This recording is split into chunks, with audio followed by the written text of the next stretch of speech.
Good afternoon, Lisa Nevin. Thank you for being with me today. How are Hi, you? Michelle. Um, I'm wonderful. Thanks for having me. I'm so grateful to you for doing this Zoom YouTube with me today. So, Lisa, I've known you for many years. I met your family when I was in college, and your sister's one of my closest friends. She works at Dottie Doolittle, so stop in and say hi to her on Sacramento Street. And I feel like really your family is so warm and welcoming. They're really one of the reasons that I moved to San Francisco and have felt so at home here. So thank you very much for doing that. I wanted to talk to you today about your beautiful family and about March 21st being World Down Syndrome Day. Um, can you please tell me a bit about your journey with Down syndrome? And you have a beautiful family with baby Grace, and Grace has Down syndrome. And you also have a daughter, Maeve, who's just, I think, is she almost 3? She's 3 now. 4, She's 4. Oh my gosh. almost 4, yeah. So tell me a little bit about your journey into this world. Yeah, absolutely. So let's see. Maeve is our older daughter. She's going to be 4 in April. And in the fall of 2018, we found ourselves pregnant with our second child. Super exciting. We were going through the typical prenatal care.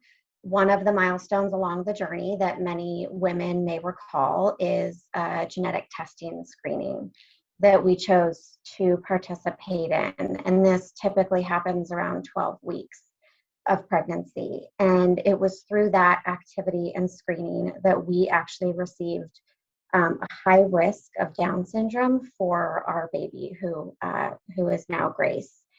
And you can imagine that news was accompanied by a lot of emotion and confusion from Joey and I. And you'll have to bear with me. It's not a diagnosis at that point. It's actually just a screening. And there's a diagnosis process that follows. But the long and short of it is that at that moment, Joey and I felt extremely confused and alone. We knew we wanted to welcome this baby into the world and would wrap our arms around her and any other child that God gives us. However, we did not know what to do with this information, and we didn't know where to turn to. And unfortunately, we were not provided any resources. And so what did I do? I turned to social media, and I started looking on Instagram.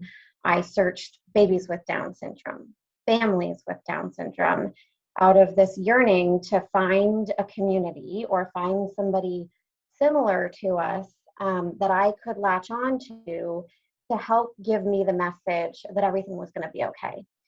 And it was through that process that I found a nonprofit by the name of Jack's Basket. And in that moment, and to this day, they have provided us support and light and celebration.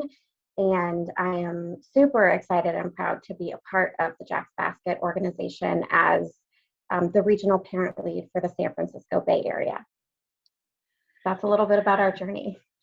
So Lisa, you and your husband are such community leaders, and I feel like you have just opened my eyes to the world in a new way through many things you've done, but especially through Jack's Basket, because now I follow Jack's Basket on Instagram, and I feel like I'm like living my life in a new way now that I'm seeing all of these things and celebrating people with Down syndrome. And I mean, you work with Levi's, your husband works with AT&T, or no, I'm sorry, it's not AT&T anymore, with the Giants.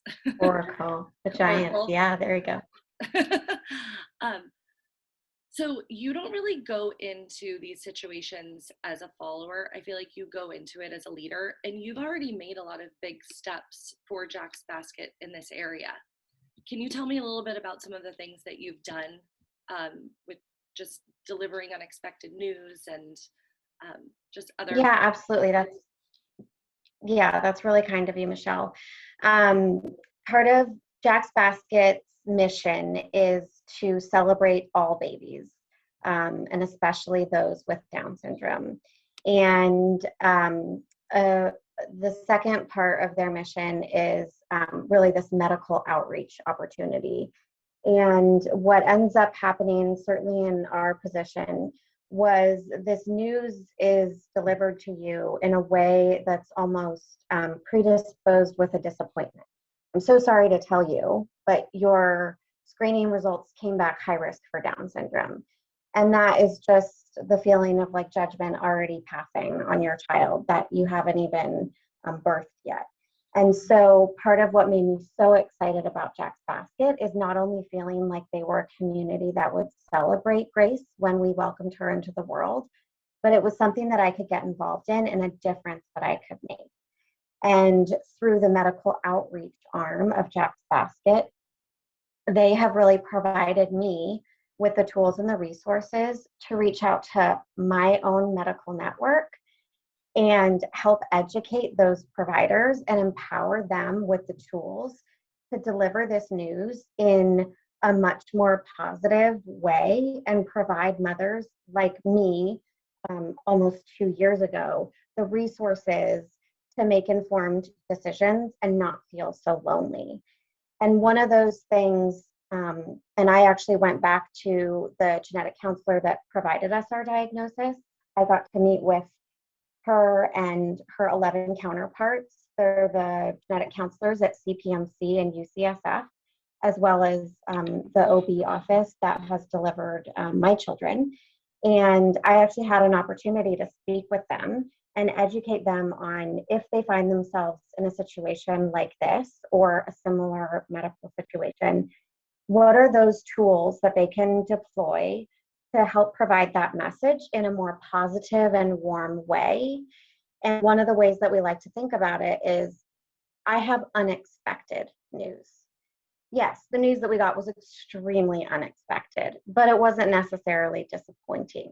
And we see that now every single day as we watch as we watch Grace and Maeve grow up into who they are. So yeah, a big part of it is medical outreach and giving back to our community and helping us feel like we're making a difference in the lives of those mothers, fathers, or families that may encounter a similar diagnosis to the one we did of Down syndrome, or many other diagnoses that can happen along the lives of being a parent or a family member. And I think when you and I spoke yesterday, we kind of talked about this. When I initially approached you to do something with me about World Down Syndrome Day and about Jack's Basket, I initially thought of it as part of like a giving back blog. But since I've been talking to you about this over the past few days, I really understand it more as parenting. I mean, as parents, you're often delivered unexpected news. And Absolutely.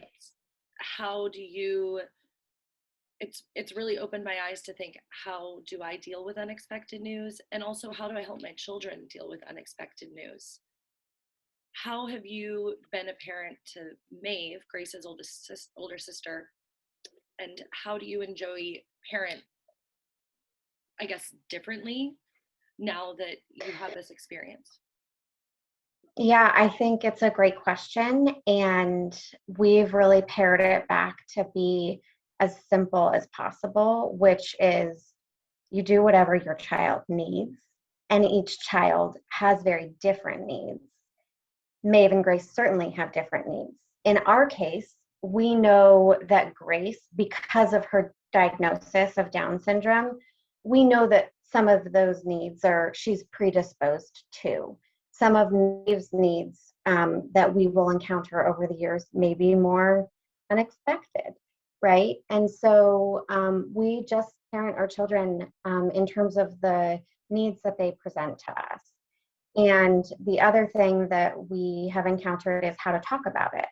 And, Maeve is 4 years old, and we want her to know that Grace has Down syndrome.